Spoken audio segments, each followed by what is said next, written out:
नमस्कार, आप देख रहे हैं IBC 24 और मैं हूं आपके साथ विजेंद्र पांडे। हमारी इस खास पेशकश सवाल आपका है में आप सभी का बहुत बहुत स्वागत है। मध्य प्रदेश के चिकित्सा शिक्षा जगत को रेगुलाइज करने के लिए और यहां पर उच्च शिक्षा की गुणवत्ता का ख्याल रखने और समय पर परीक्षाएं करवाने के लिहाज से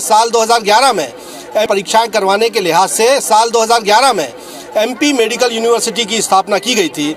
जबलपुर में मध्य प्रदेश आयुर्विज्ञान विश्वविद्यालय की स्थापना की गई, लेकिन अपने स्थापना के साथ से ही लगातार विश्वविद्यालय विवादों में रहा है और आज भी हजारों की तादाद में 80,000 से 1 लाख छात्र तो सिर्फ बिगड़े हुए शैक्षणिक कैलेंडर से ही परेशान हैं।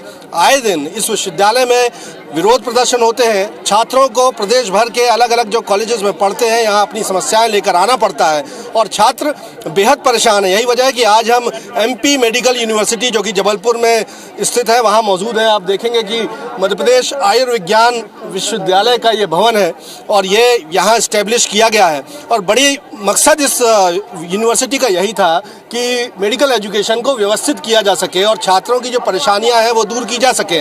लेकिन आप देखेंगे कि बड़ी तादाद में छात्र इस वक्त भी यहाँ पर आपको नजर आएंगे, जो पैरामेडिकल के हैं, नर्सिंग के हैं, फिजियोथेरेपी के हैं। हम कहें कि MBBS छोड़ के तमाम जो पैरामेडिकल और चिकित्सा शिक्षा से जगत से जुड़े हुए जो कोर्सेज होते हैं जिसमें लाखों लाख विद्यार्थी हर साल अपने आप को एनरोल करते हैं, लेकिन वो परेशान है। क्यों परेशान है, हम बात करने की सवाल आपका है कि इस मंच से ज़रूर कोशिश करेंगे। मैं आपसे जानना चाहूँगा, आप स्टूडेंट किस कोर्स के हैं और क्या स्थितियाँ हैं? मैं Divya Vishwakarma bachelor of physiotherapy कर रही हूँ ग्लोबल कॉलेज से। हम 3 साल से इस कॉलेज में एडमिशन लेके रखे। ड्यू टू यूनिवर्सिटी लैक्स हमारा अभी तक रजिस्ट्रेशन एनरोलमेंट नहीं हुआ है। मतलब हम ये नहीं कह सकते कि हम इस कॉलेज में इस यूनिवर्सिटी के अंडर पढ़ रहे हैं।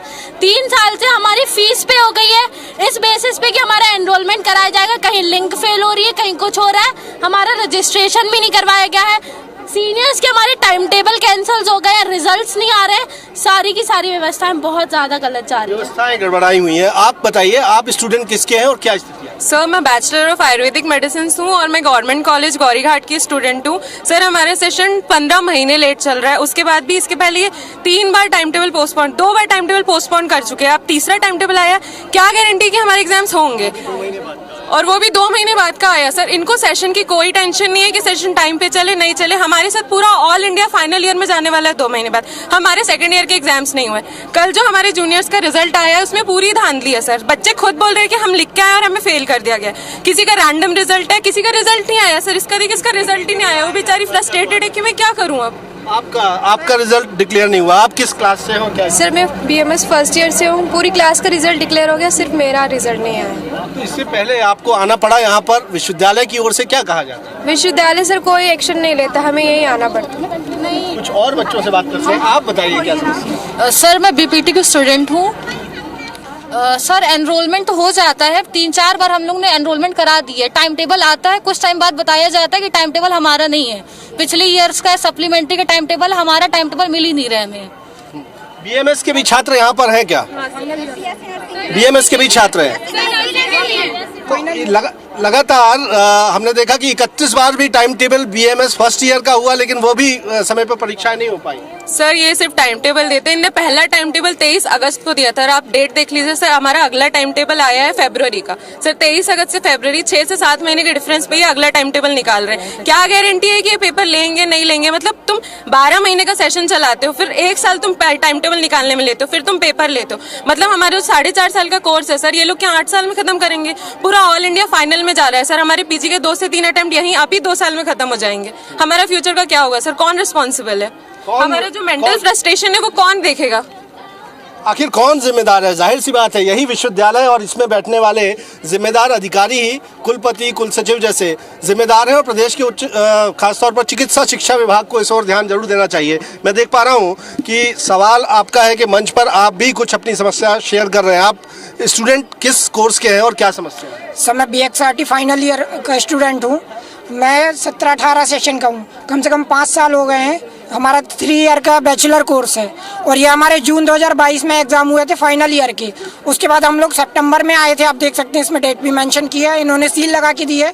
इनने हमसे कहा था कि 1 महीने में रिजल्ट डिक्लेयर करेंगे, अभी तक कोई उस पर कार्रवाई नहीं हुई है। और हमारे 3rd ईयर की एग्ज़ाम भी 2 साल में लिए गए थे, जो कि 3 साल का कोर्स है, 5 साल हो गया है, अभी तक ना इस पर कोई कार्रवाई हुई। जो रिजल्ट देने के लिए कहते हैं तो कहते हैं होगा होगा, 1 हफ्ता 2 हफ्ता 2 साल बीत गए सर, अभी तक कोई कार्रवाई नहीं हो रही। सारे छात्र परेशान हैं और जो हमारे 2nd ईयर के जूनियर और 1st ईयर के हैं, एग्जाम डेट देते हैं, 1 हफ्ते बाद पोस्टपोन कर देते हैं। इनरोलमेंट होता है, फिर उनको बोलते हैं दोबारा करवाइए। जो कंपनियां हैं, माइनोलॉजी कंपनी है, वो डाटा लेकर भाग गई, तो सारे अभी फिर से इनने नोटिस जारी किया था कि आप इनरोलमेंट दोबारा करवाइए।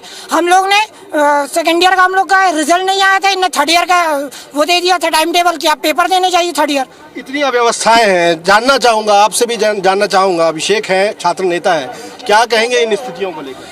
ये विश्वविद्यालय पूर्ण रूप से प्रदेश के हजारों विद्यार्थियों के भविष्य के साथ खेलने का काम कर रही है, छात्रों के भविष्य को अंधेरे में डालने का काम कर रहा है। जिस प्रकार से नर्सिंग पैरामेडिकल के 20-21 सत्र के बच्चों के 3 साल बीत जाने के बाद ही परीक्षाएं नहीं हुई हैं, बल्कि उनका कोर्स ही 4 साल का होता है और जिम्मेदार अधिकारी अपने दायित्व से हमेशा मुकरते आए हैं। वो अयोग्य हैं, सक्षम नहीं है, भ्रष्टाचारी हैं, इसलिए आज छात्र जाग चुका है। आज छात्र हजारों की संख्या में पहुंचा है। अगले 1 हफ्ते के अंदर हमारी मांगे नहीं मानी गई तो यही छात्र 80,000 की संख्या में पूरे प्रदेश भर के छात्र इस विश्वविद्यालय घेराव करेंगे और मजबूर करेंगे इन अधिकारियों को या तो इस्तीफा दो या तो छात्रों की मांग पूरी करो। तो आए दिन इस तरह के विरोध प्रदर्शन यहाँ पर होते हैं, कुलपति के इस्तीफे की भी मांग की जा रही है। कुछ और छात्रों से हम बात करने की कोशिश करेंगे, आप देखेंगे। आपसे मैं जानना चाहूंगा, आप किस कोर्स से एनरोल हैं और क्या? नर्सिंग से हम लोग ने 2021 में एडमिशन लिया था।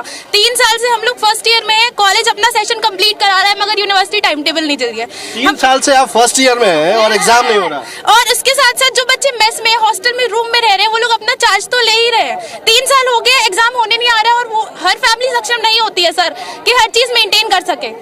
तो हमें या तो ओपन बुक एग्जाम कराइए या तो हमें प्रमोशन दीजिए, या तो जनरल प्रमोशन दे दीजिए। जो मांग ये तमाम बच्चे कर रहे हैं, बड़ा कई बच्चे जो मध्यम वर्गीय परिवार से भी आते हैं, निम्न मध्यम वर्गीय परिवार से भी आते हैं, क्या स्थितियां ऐसे में हो गई आप लोग?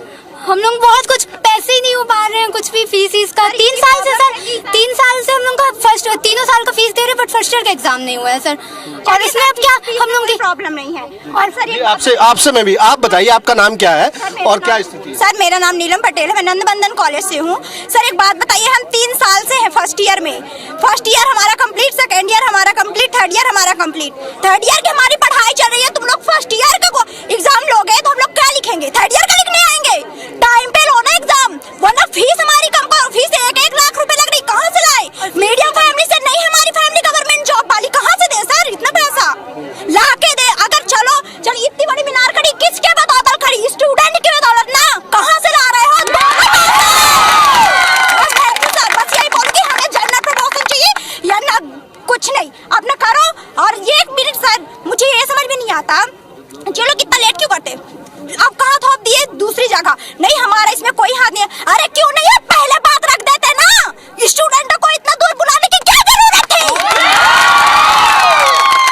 आप ये एक छात्रा का आक्रोश आपने देखा और उस पर तालियां पीटते नजर इसलिए छात्र आ रहे हैं क्योंकि उनकी पीड़ा भी है जो उनकी एक सहपाठी छात्रा यहाँ से बयां कर रही है। आप बताइए बेटा, आप कहाँ से आए हुए हैं और क्या स्थितियां हैं आपकी? सर मेरा नाम हर्षिता है, मैं पैरामेडिकल कॉलेज से हूँ। सर हम लोग ने 2020 में एडमिशन लिया था, 3 साल हो चुके, अभी तक एग्जाम तो क्या डेट का भी कुछ पता चला नहीं है। सर इतनी सारी फीस दे रहे हैं, रोज रेगुलर कॉलेज आ रहे हैं, इतने दूर दूर से आ रहे हैं, सर कहाँ से हम लोग अरेंजमेंट करेंगे? तो प्लीज हम लोगों के एग्जाम कराए जाए सर, बस। तो एग्जाम कराने की मांग तमाम छात्रों की ओर से की जा रही है और बच्चों की ओर से की जा रही है। सवाल तो सबसे बड़ा यही है कि अगर एडमिशन लेने के बाद और लगातार खासी मशक्कत करने के बाद ये एडमिशन मिलता है, कुछ बच्चों से मैं और बात करने की कोशिश करूंगा यहाँ पर, कुछ और बच्चों से भी बात करने। आप बताइए कहाँ से आए हैं, क्या पीड़ा है? सर हम लोग यहीं जबलपुर के हैं, हम लोग नर्सिंग के स्टूडेंट्स हैं।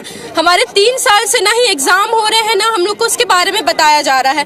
हम लोग 1st ईयर का पढ़े, 2nd ईयर का पढ़े या 3rd ईयर का पढ़े, अब 3 साल से और फीस हमारी कंटिन्यू ले रहे हैं ना, उसमें हमारा थोड़ा सा भी कंसेशन तक नहीं हो रहा है। अब आप ही बताइए हम क्या करें? हम 2nd ईयर का पढ़े, 3rd ईयर का पढ़े या 1st ईयर का पढ़े? देखिए बच्चों के साथ ये स्थिति है। मैं आपसे जानना चाहूँगा, कि छात्र नेता, आप भी छात्र नेता हैं। सर मैं स्टूडेंट हूँ। आप स्टूडेंट हैं, कहाँ से आए हैं आप और क्या स्थिति है? सर मैं रीवा का हूँ और बेसिकली मैं ग्लोबल पैरामेडिकल कॉलेज से पढ़ाई कर रहा हूँ।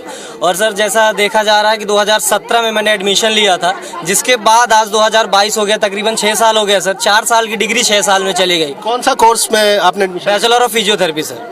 और जिसमें कि फर्स्ट ईयर का जिनका बैक है वो बच्चे फाइनल ईयर में होते हुए भी और एग्जाम दे नहीं पा रहे सर। जैसा कि देखा जा रहा है कि 6 साल तो ऑलरेडी हो चुके हैं, उसके बाद भी यूनिवर्सिटी कोई भी अपनी तरफ से एक्शन नहीं ले रही है। एग्जाम सर टाइम पे तो हो नहीं रहे हैं यहाँ पे, ऑलरेडी सभी को पता है। उसके बाद देखा जाए सर, जिनका फर्स्ट ईयर रुका है, एक सब्जेक्ट रुका है, वो फाइनल ईयर में एग्जाम देने के लिए एलिजिबल यूनिवर्सिटी उनको नहीं मान रही। लेकिन सर जब ये 6 साल जा चुके हैं तो यूनिवर्सिटी एलिजिबल मान क्यों नहीं रही है? 4 साल तो हो गए हैं और सभी बच्चे परेशान हैं। जैसा कि हमारे यहाँ पे काफ़ी दोस्त हैं, जूनियर हैं, पूरे ऑलरेडी यहाँ पे आ चुके हैं और इसके बाद भी यूनिवर्सिटी में कोई सुनवाई नहीं है सर। एक दरख्वास्त है मेरी कि अगर जो बच्चा फर्स्ट ईयर में रुका हुआ है और फाइनल ईयर में वो क्लासेस अटेंड कर रहा है, उसको एग्जाम देने के लिए एलिजिबल बनाया जाए, उसको एलिजिबल बनाया जाए। जी, मैं बीपीटी फाइनल ईयर से हूँ, ग्लोबल कॉलेज से। मेन बात यह है सर कि बीपीटी फर्स्ट ईयर के जो बच्चे हैं उनका पेपर तो हो गया है मगर उनका रिजल्ट नहीं आया है और ये लोग फाइनल ईयर के एग्जाम डेट कंडक्ट कर दिए हैं एग्जाम फॉर्म भरने के लिए। बट हमको यूनिवर्सिटी उस हिसाब से एलिजिबल ही नहीं मानती है, तो जब तक रिजल्ट नहीं आए तब तक पेपर नहीं लिया जाए, या फिर रिजल्ट दे और या फिर हम लोग मान्यता दे पेपर देने के लिए। ऐसा है सर। ये बच्चों के गार्जियन आए हुए हैं, बच्चों के गार्जियन भी है। देखिए बच्चों को पढ़ा तो आप रहे हैं, किस स्थिति से पढ़ा रहे हो, क्या आपका कहना है? सर मैं बच्चे को पढ़ा रहे हैं। मेरे बच्चे का 3 साल का जो है रिजल्ट रोक रखा है। बच्चा बीमार है, इसका इलाज चल रहा है, इसका रिजल्ट ध्यान से दिया ही नहीं, रिजल्ट रोक के रखा है इनने। 3 साल का यहाँ बच्चा आया था। किस कोर्स में पढ़ता है आपके वाला? ये MBBS Gandhi medical college Hamidia से। तो डॉक्टर आयुष दुबे का एक प्रिस्क्रिप्शन दिखा रहे हैं जी। और आपके बेटे का नाम क्या है? भैयालाल मीना। भैयालाल मीना। और जी उनको? हाँ ठीक है। तो लगातार देखिए इस परेशान हो रहा है साहब। मैं भी जो है हार्ट का उसका मरीज हूँ, डिप्रेशन का, और परेशान भग के परेशान हो गया, बहुत चक्कर लगा दिए। तो छात्रों के साथ साथ पेरेंट्स भी उनके इस तरह से परेशान है। मैं आपसे भी जानना चाहूँगा, आप बताइए क्या है? सर मतलब फाइनल ईयर की, मैं बीपीटी लास्ट ईयर से हूँ, 4th ईयर से। फाइनल ईयर की एग्ज़ाम की डेट आ गई है, लेकिन फर्स्ट सेकंड ईयर जो एग्ज़ाम दिया गया था उनके रिज़ल्ट नहीं आए हैं। तो फिर कैसे मतलब एग्ज़ाम कैसे दिया जाए? मतलब ये हो रहा है यहाँ पे, बहुत लेट होता है, मतलब एग्ज़ाम डेट लेट आती है, रिज़ल्ट लेट आते हैं। जब से यहाँ पे एडमिशन लिया गया है तब से हर चीज़ लेट हो रही है, तो बच्चे इस चीज़ में सफ़र कर रहे हैं बहुत ज़्यादा और परेशान हो रहे हैं। इससे शर्मनाक बात दरअसल दूसरी नहीं हो सकती कि यदि कोई विश्वविद्यालय जिस पर ये जिम्मेदारी है कि वो संबंधित जो कॉलेजेस हैं उनको सही तरह से गवर्न करे, छात्र हितों का संरक्षण करे, लेकिन अगर विश्वविद्यालय समय पर परीक्षाएं ही आयोजित नहीं करवा पाएंगे तो आखिर उस विश्वविद्यालय के वजूद पर सवाल उठने लाजमी है। तमाम सवाल जो है जिम्मेदार अधिकारियों से हम भी ज़रूर जानने की कोशिश करेंगे। यहाँ के कुलपति डॉक्टर अशोक खंडेलवाल से भी इन बच्चों से पूछे गए तमाम सवालों के जवाब तलाशने की ज़रूर कोशिश करेंगे, क्योंकि ये सवाल आपका है।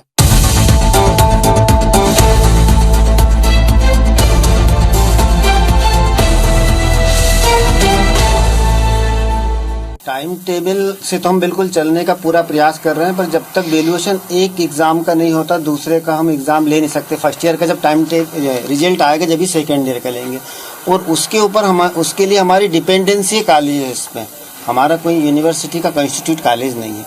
अगर फैकल्टी टाइम से कापियाँ चेक नहीं करेगी तो हम रिजल्ट नहीं निकाल पाएंगे। हमें भी मालूम कि छात्र परेशान हैं, हम उसमें जितना निदान कर सकते हैं ज़रूर कर रहे हैं, लेकिन हमारी कुछ निर्भरता है टीचर्स पे। Medical college, dental college, nursing college, Ayurvedic college, तो वो समय से वैल्यूएशन नहीं करते। बात सारी हमारे पे आती है कि यूनिवर्सिटी रिजल्ट डिक्लेयर नहीं कर रही, एग्जाम नहीं ले रही। हम कैसे ले पाएंगे जब तक वो रिजल्ट बना के कापियाँ चेक करके नहीं देंगे। तो प्रशासनिक नियंत्रण तो आपका ही है। बिल्कुल है, मान रहे हैं हम उसको, जिम्मेदारी आपकी होगी। बिल्कुल हम हमारी जिम्मेदारी मान रहे हैं, और हम हमारे लिमिटेड रिसोर्सेस में, सभी को मालूम, आपको भी मालूम होगा, मीडिया को, यूनिवर्सिटी नहीं है और हमारे पास करीब परमानेंट कर्मचारी करीब 20 है। उसमें इतनी बड़ी प्रदेश की सबसे बड़ी यूनिवर्सिटी संभाल रहे हैं। ये कोई आसान काम नहीं। हम सरकार को लिख भी रहे हैं, बार बार चक्कर भी लगा रहे हैं, कोशिश भी कर रहे हैं कि कुछ हो जाए, लेकिन हमारी डिपेंडेंसी जिन एजेंसीज पे, लिमिटेड रिसोर्स पे हम जो भी दे सकते हैं। इतनी होने के बाद भी हमने पिछले 3 महीने में अभी तक ये छात्र नेता लोग भी बैठे हैं, इनकी मांगों में से 2-3 मांग ये भी कम हो गई है कि डिग्री नहीं मिल रही, मार्कशीट नहीं मिल रही, रिवोल्यूशन का ये चीज़ हमने पेंडेंसी ख़त्म भी की है कि सबसे ज़्यादा लोग डिग्री, मार्कशीट और रिवोल्यूशन में परेशान होते थे। टीचर्स बोल रहे हैं हमारा रिम्यूनरेशन पुराना नहीं हो रहा है। हमने ये किया है, धीरे धीरे हम कोशिश कर रहे हैं। अभी हम MP ऑनलाइन के लिए आवेदन दिया सरकार को, हमारे कुछ स्थायी पद दिए जाए। अब ये हमारे पास जो कर्मचारी एग्जाम कंट्रोलर या रजिस्ट्रार या फाइनेंस कंट्रोलर, डिप्टी रजिस्ट्रार, ये हमारे परमानेंट नहीं है, प्रतिनियुक्ति पे आए हुए हैं। हम यूनिवर्सिटी में भी है ही नहीं कर्मचारी, तो लिमिटेड कर्मचारियों पे हम काम कर रहे हैं। तो हम परिश्रम कर रहे हैं और बच्चों की परेशानी से हम बहुत आत्मसात हैं। हमें भी दुख होता है, बच्चे इतने परेशान होते हैं। ये जो छात्र संगठन भी जो मांग लेके आते हैं उनमें आधी से ज़्यादा बिल्कुल जेन्युइन रहती। हम चाहते हैं इनसे भी संवाद बनाए और उन्होंने ऐसा नहीं कि हम ये मांग पत्र लिया और डाल दिया। उनके जितनी भी संगठनों ने दिया हमने उसकी फाइल बनाई, उसको एक एक बैठ के चिन्हित किया और कौन कौन सी जेन्युइन है उसको सॉल्व भी किया। अभी इनके साथ हम साझा भी करेंगे ये बात है कि जो जो मांगे ये रखते हैं कोई बेकार की नहीं है, इसमें बहुत सारी काम की रहती है। और हमारे को संज्ञान में कई बार देखने के बाद आता है कि ये कैसे चूक गए, तो हम उनको संज्ञान भी लेते हैं और उस पर एक्शन भी करते हैं। MP मेडिकल यूनिवर्सिटी के कुलपति डॉक्टर अशोक खंडेलवाल छात्रों की परेशानियों को जायज मान रहे हैं, लेकिन उनका कहना है कि उनके पास स्टाफ की कमी है और बहुत सी ऐसी कमियां हैं जिनको दूर किया जाना जरूरी है। हालांकि ये जिम्मेदारी भी यूनिवर्सिटी की है, यही जिम्मेदारी चिकित्सा शिक्षा विभाग की भी है और देखना होगा कि इन तमाम समस्याओं का समाधान किस तरह विश्वविद्यालय और प्रदेश सरकार निकालती है, क्योंकि सीधे तौर पर प्रदेश के हजारों लाखों छात्रों के हित इस समस्या से प्रभावित हो रहे हैं। हमारी इस खास पेशकश में फिलहाल इतना ही। फिलहाल मुझे और मेरे कैमरामैन सतीश को दीजिए इजाजत। आप देखते रहिए IBC 24। नमस्कार।